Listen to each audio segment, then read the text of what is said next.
Ladies, we are here tonight on the show. And tonight, I didn't know what to do. I'm making chicken salad, no basketball tonight. So I'm just going to talk about a topic, and that's the Victor Wanyamaya topic.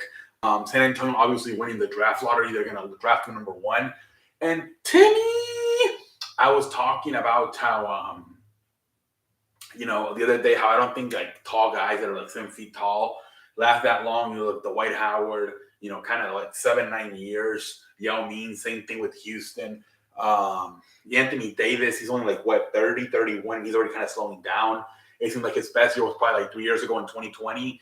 So I think the San Antonio needs to do a good job of right away surrounding this kid with talent. Because yeah, man, you never know, man. You might have less than a 10-year window to win a championship. He's like what I believe he's listed at 7'3". So I think San Antonio, man, the good thing is, R.C. Buford, Greg Popovich, man, they've done this before with, in the 90s with David Robinson and Tim Duncan, then later on with Tim Duncan, Manu Ginobili, and Tony Parker. They know how to do this. So now you got the star in Victor Wembanyama. Now you got to build a team around him. The biggest thing right now is you got to get him a second star, right? And that might be the hardest thing. That LeBron could really never find a second star that first going around in Cleveland. That's when he ended up going to Miami. That's a big thing right now. You gotta do if you're the Pelicans. The best they could do for Anthony Davis was what, like freaking Drew Holiday. That's the thing now. They gotta find a way to get him a second star. Otherwise, he can get frustrated. Probably in like the next 7 years, probably want to leave. So let's see what they do here. Krop Popovich, R.C. Buford. Let's see how they spell the thing. I think they'll build a team around him good. Probably within the next few years, he'll probably be at least a playoff contender. But the problem is that he's going to need at least a second star, right? Just like Joe Jamal Murray. Jason Tatum has Jaylen Brown. Giannis Antetokounmpo has Chris Middleton. Devin Booker, Chris Paul.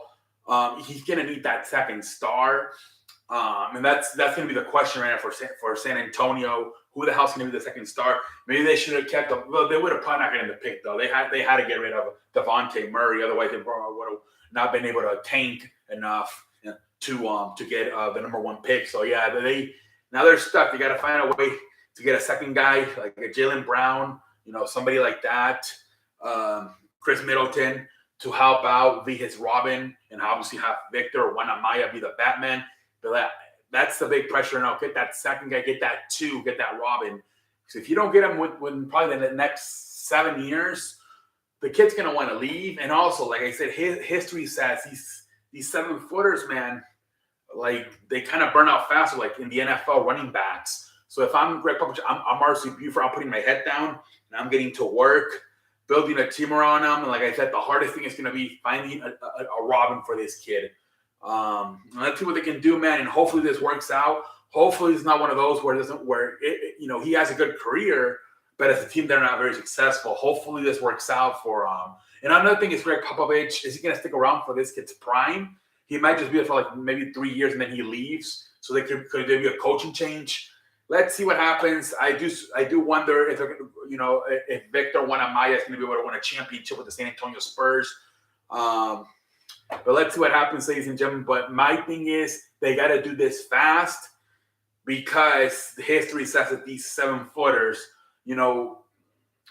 by early 30s, they start burning out. So if I'm the San Antonio Spurs franchise, I'm trying to figure out this as fast as possible because the kid from the moment he's into the league, probably already, pre-prime, by 22, he'll be in his prime probably, and by 29, he'll probably be at the finish of his prime, the way these freaking 7-footers work.